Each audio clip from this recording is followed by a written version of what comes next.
Coming to you from Orange County, California, this is the Jug Life Podcast with Max Ada and Chad Wesley Smith.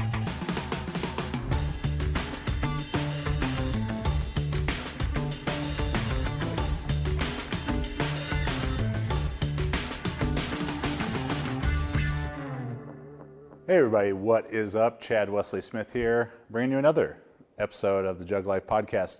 We are here at Stanford University, Palo Alto, California, Silicon Valley, the cradle of venture capitalists and Facebook and everything else. Joined as always by my co-host, magnificent Max Montana. How you doing, buddy? Doing well, yeah. And our guest today, Stanford University Throws Coach, Cal Bear alumni, and we'll get into the issues with that. I guess not actually. We weren't actually teammates ever, but because you graduated, We were on the team together, but I don't think we competed as teammates ever. So. Two-time Olympian for Iran in the shot put.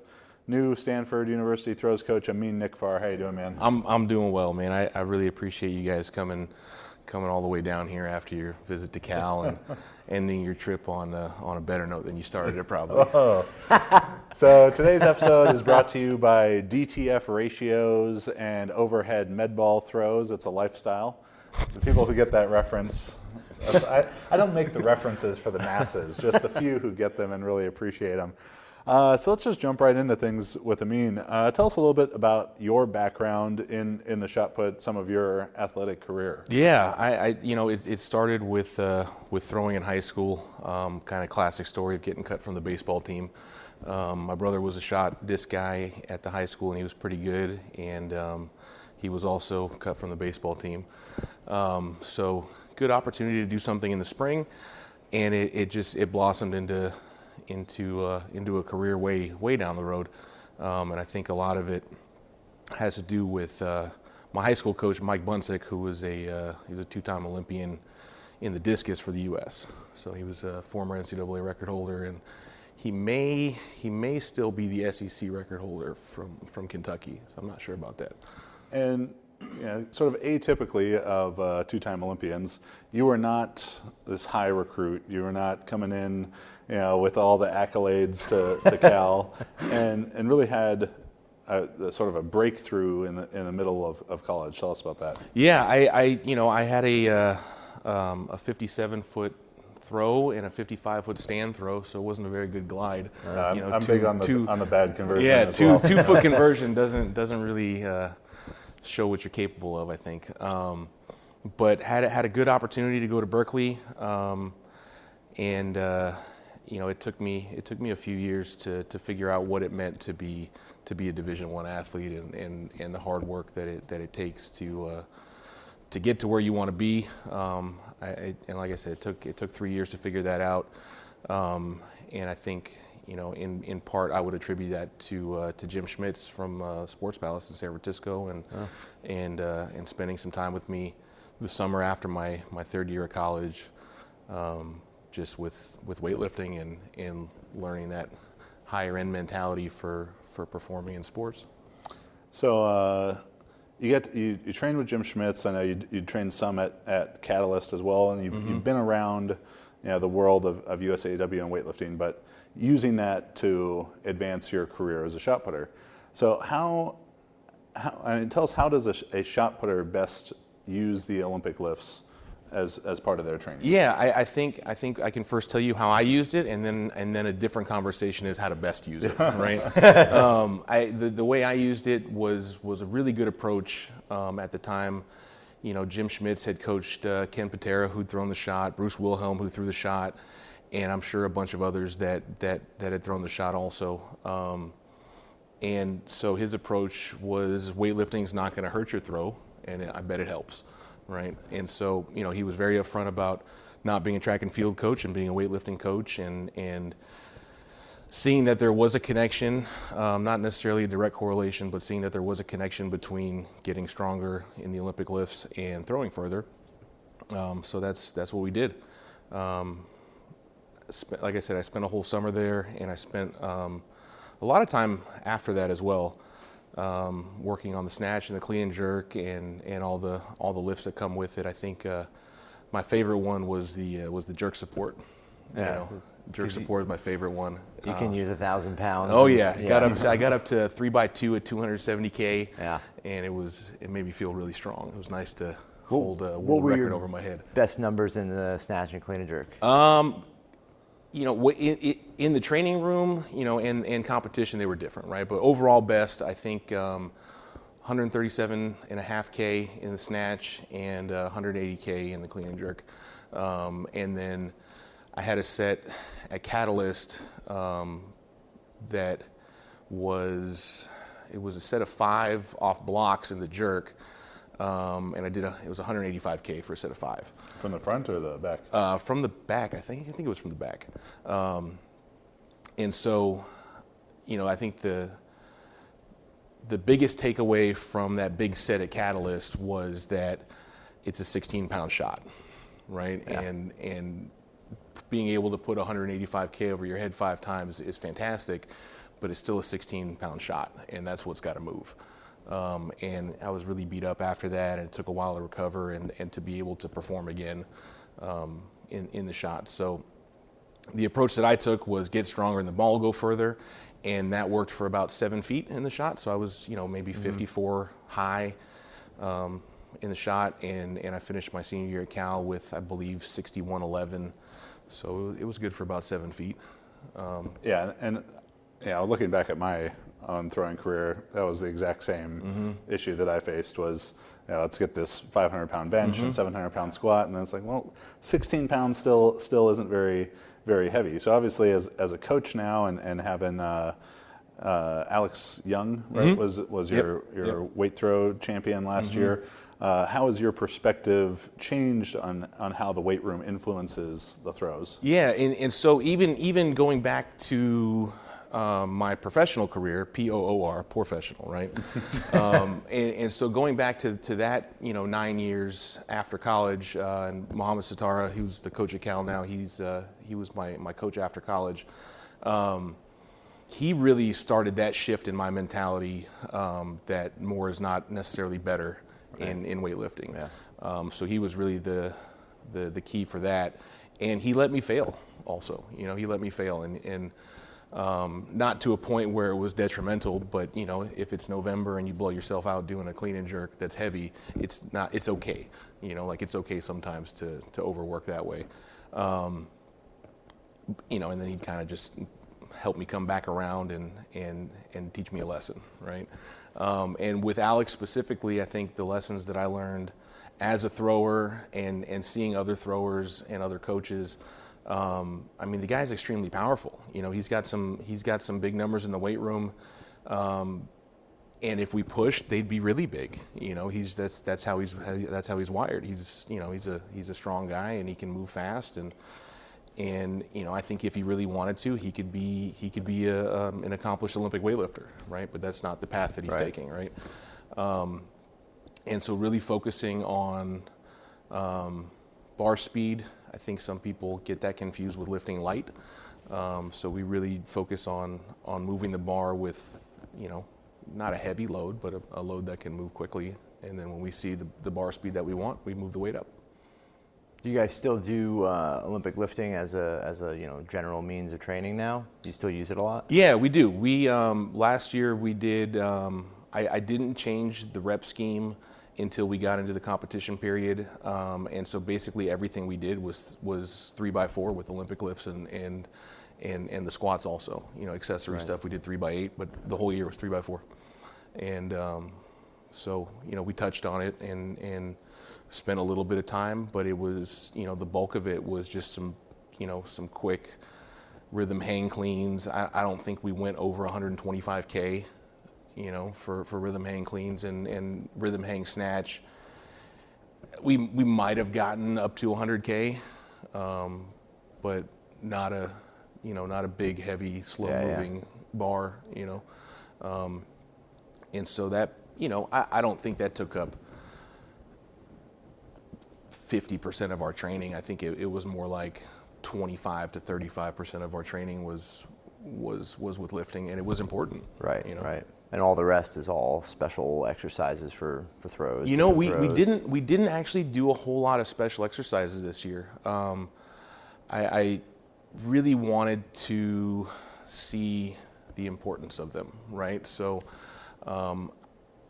we addressed that special strength using heavy hammers, and we addressed the specific speed using light hammers, and we really didn't do very much in terms of plate twists or heavy winds or any of that specific strength work. Didn't touch it really. So it was interesting to get a good result out of it too. So Yeah.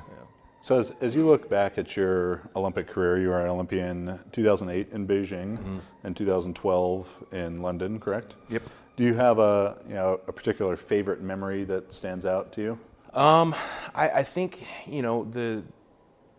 the first time I think it was really it was really nice to know that I was a part of it, right? I think a lot of people can go in and be really wowed by everything and think that they're on the outside even though they're a part of it, right? So I think the big way that I framed it was I'm supposed to be here, and just enjoy it, enjoy being a part of it. But at the same time, I think I was realistic about my position going in. I think that there are for shot putting, and probably for all the throws, there are kind of two kinds of people that are there, are the ones that are quote unquote sure things to make the final, and then there's everybody else, right? And I was everybody else, so. Somebody's got to be everybody else, right? Yeah, and that's okay. So, competing for Iran, I'd imagine kind of the rock stars of the Iranian Olympic team are the weightlifters, yeah? They're part of it. I think Yeah. I think that with that really old tradition of heavy sports, going back to it's called Zurkhane. It's like club swinging, and then there's some other activities they do, and one of them is wrestling. And going back to that ancient sport, I think you can see why the culture in Iran really favors weightlifting and wrestling, right? I mean, it's an ancient thing that they've been doing, and so I'd say because they should be, right? Like the weightlifters and the wrestlers are really focused on, and they should be. How do you end up in? How does that happen where you end up on the team in Iran? Yeah, Coming from Kansas. for sure. I'm from California. Oh. Yeah, that's okay. Kansas is nice too. Where would you say you were at? Michigan. Michigan. Sorry. Yeah, I trained at Michigan bad. when Coach Mo was there. I popped in and trained for a bit. But so in terms of my story and getting on the Iranian Olympic team, my father's Iranian, so he immigrated here in I think it was 1977 to go to school. He went to San Jose State, and there was some good funding from his town because it's the site of oil rig number 1 in the Middle East. And That's a big one. That's the first Yeah. one, right? And so the town is called Masjid Soliman, but they just call it MIS for short. And so they had some good funding, so they sent people here to go to university. So he came with a couple of his nephews, and I'm not sure if one of his brothers came or not, but I know a couple of his nephews came, and he ended up meeting my mom and staying, and that provided the opportunity to be a part of the Iranian national track team. These days, you can get practically everything on demand, like our podcast. Listen wherever you want when it's convenient for you. Did you know that you can also get postage on demand? All you need is Stamps.com.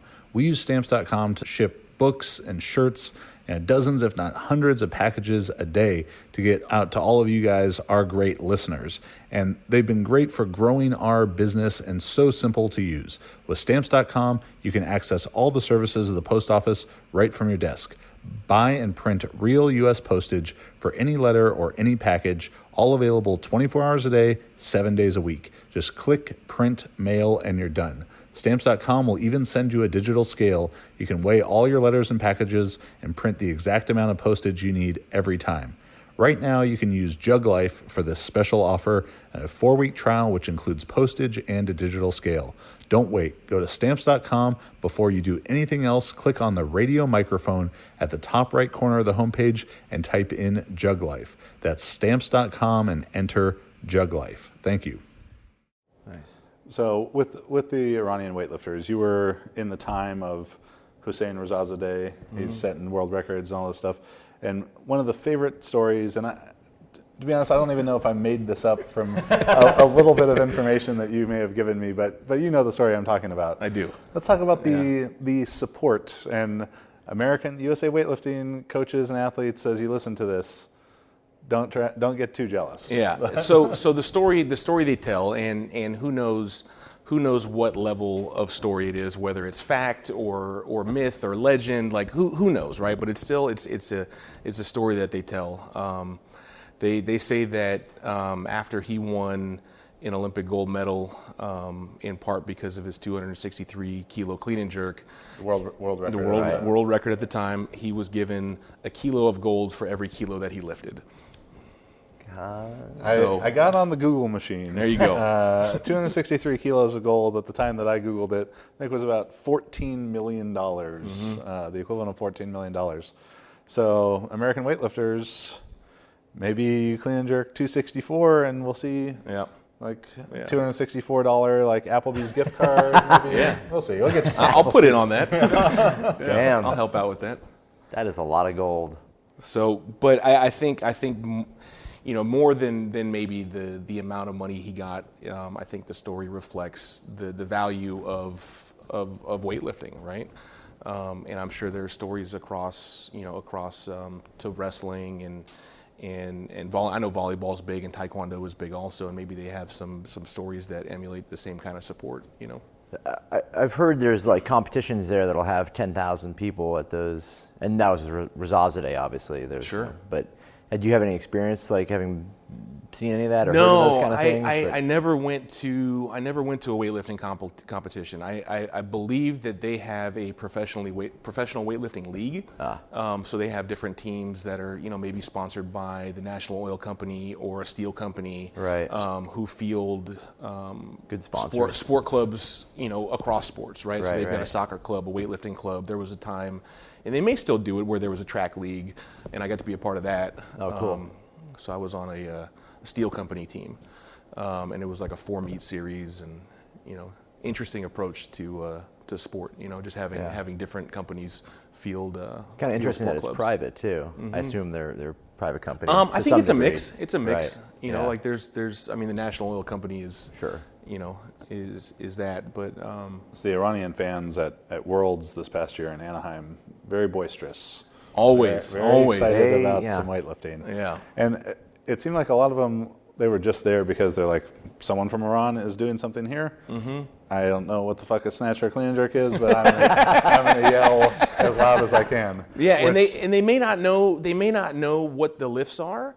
They may know what the lifts are, but they may not know what the lifts are, but they want to be supportive, right? Yes. They know the names. Yes. A lot of them know the names that are I'll involved. tell you what they don't know what it is a press out, because when those happened a bunch and they got really confused. Yeah, and we could get into a big, long conversation about the press out situation. Speaking of jerk supports, right? Yeah. Maybe Yeah. Salimi should have been Yeah. phoning you up there. Mm-hmm.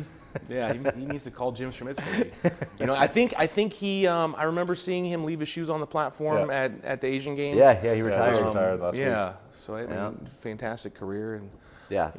So your career as a throws coach, you new here at Stanford, coming from southeastern Louisiana. Southeastern Louisiana. Now is that where Bobby Boucher went? Yes, it is. He was recently inducted into the Hall of Fame at Southeastern. Southeastern Louisiana Mud Hens.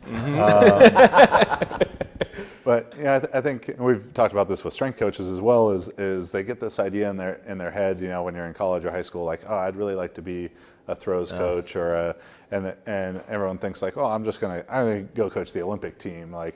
But it's a bit tougher road than that. So tell us a little bit about your journey here to the farm. Sure. I finished my career as a shot putter in the fall of 2014.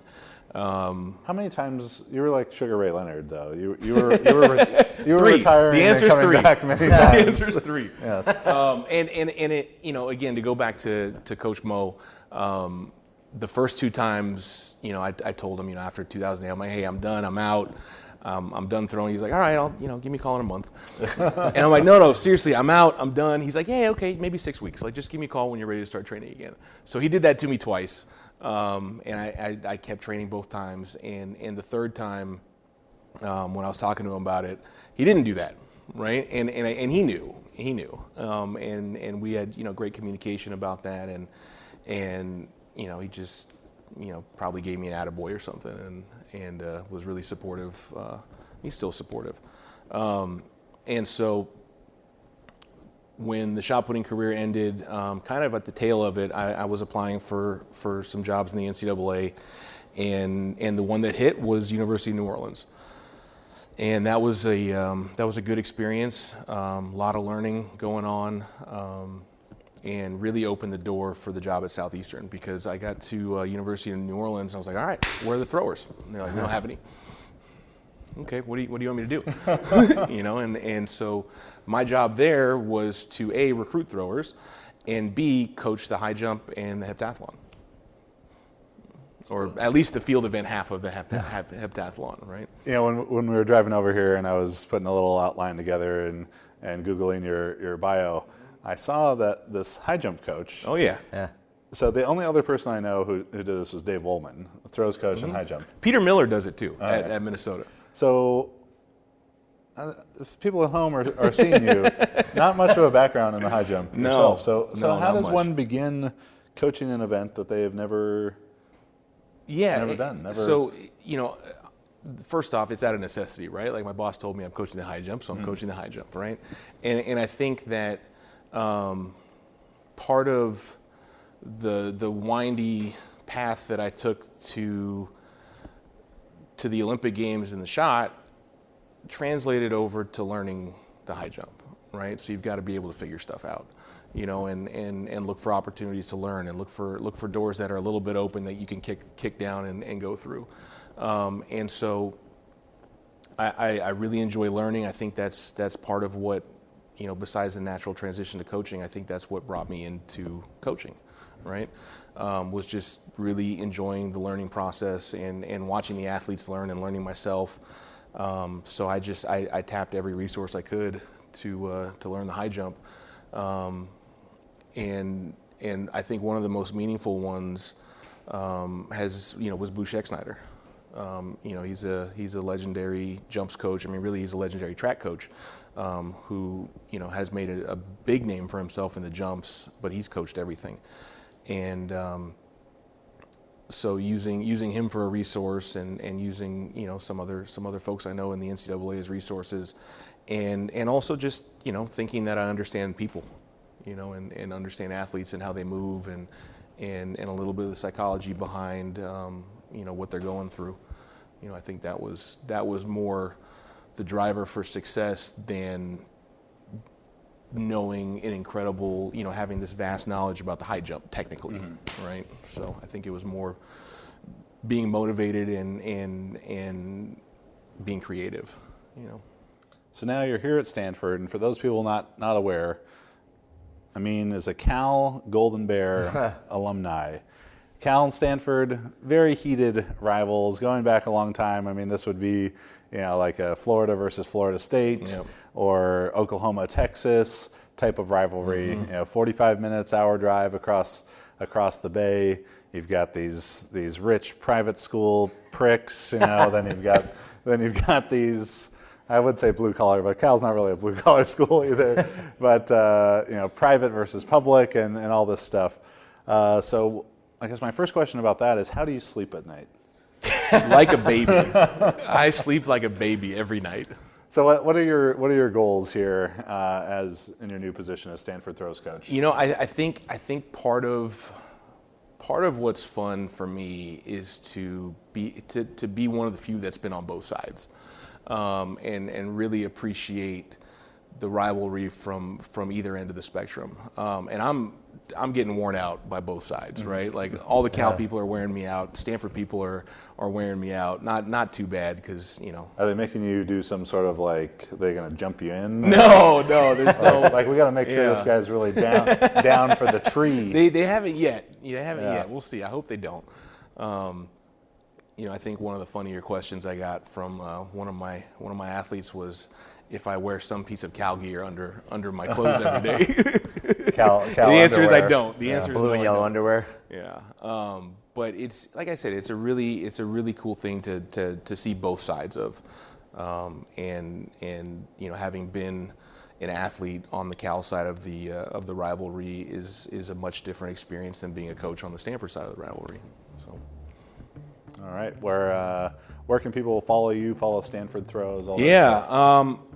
I think I know we have a Stanford Track and Field Instagram and Twitter. I don't remember it off the top of my head. I've been here since August 1st, and so I'll have that for you. I'll text it. I'll text it to put you. it on the screen My for you. personal one is Nikfar Throw Far. And played. that, I like yeah, that. well, Yeah. and that was given to me by Art Venegas. Coach Venegas gave me that, and I think he did it somewhat inadvertently.